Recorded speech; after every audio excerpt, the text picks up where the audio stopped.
২৬শে মার্চ মহান স্বাধীনতা ও জাতীয় দিবস উপলক্ষে দেশ বিদেশের সব বাংলাদেশিকে শুভেচ্ছা জানিয়েছেন এনসিপির আহ্বায়ক ও বিরোধী দলীয় চিফ হুইপ নাহিদ ইসলাম। তিনি বলেন, ১৯৭১ সালের স্বাধীনতা শুধু ভূখণ্ড নয়, ন্যায়, সাম্য ও গণতন্ত্রের অঙ্গীকার। তবে এখনও সেই চেতনার পূর্ণ বাস্তবায়ন হয়নি। তিনি শহীদ ও বীরাঙ্গনাদের প্রতি গভীর শ্রদ্ধা জানান।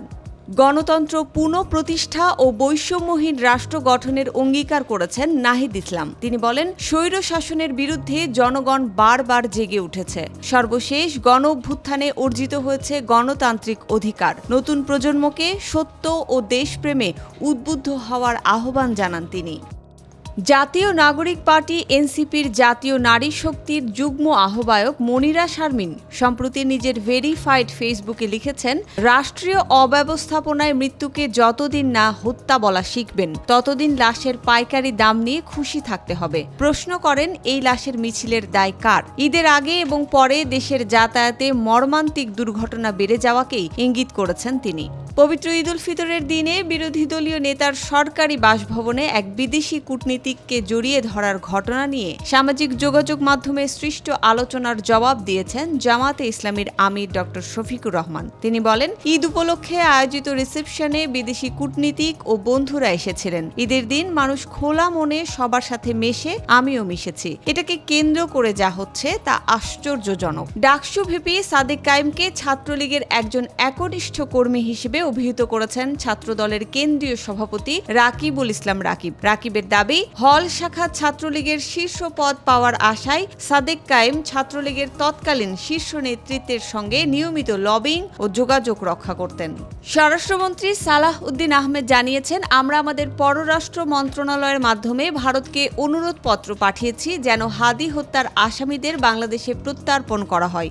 স্বরাষ্ট্রমন্ত্রী বলেন, হাদি হত্যায় অভিযুক্তদের বিষয়ে তদন্ত কার্যক্রম চলছে। একবার চার্জশিট দেওয়া হয়েছিল, পরে সম্ভবত না রাজি হওয়ার কারণে পুনরায় তদন্ত হচ্ছে। এরই মধ্যে ভারতে প্রথমে 2 জন, পরে আরেকজন আসামিকে গ্রেফতার করা হয়েছে।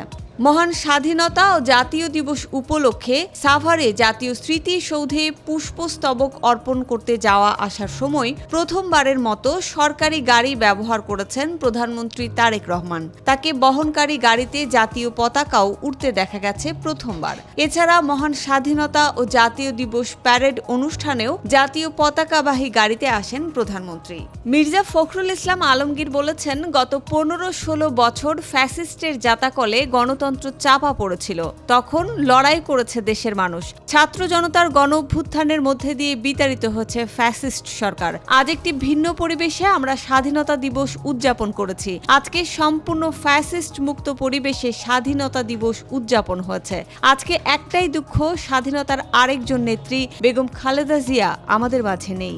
মার্কিন ফার্স্ট লেডি মেলানিয়া ট্রাম্পের আমন্ত্রণে fostering the future together global coalition summit শীর্ষক সম্মেলনে অংশগ্রহণের লক্ষ্যে এক সরকারি সফরে যুক্তরাষ্ট্রের ওয়াশিংটন ডিসিতে রয়েছেন প্রধানমন্ত্রী তারেক রহমানের স্ত্রী বিশিষ্ট কার্ডিওলজিস্ট ডক্টর জুবাইদা রহমান।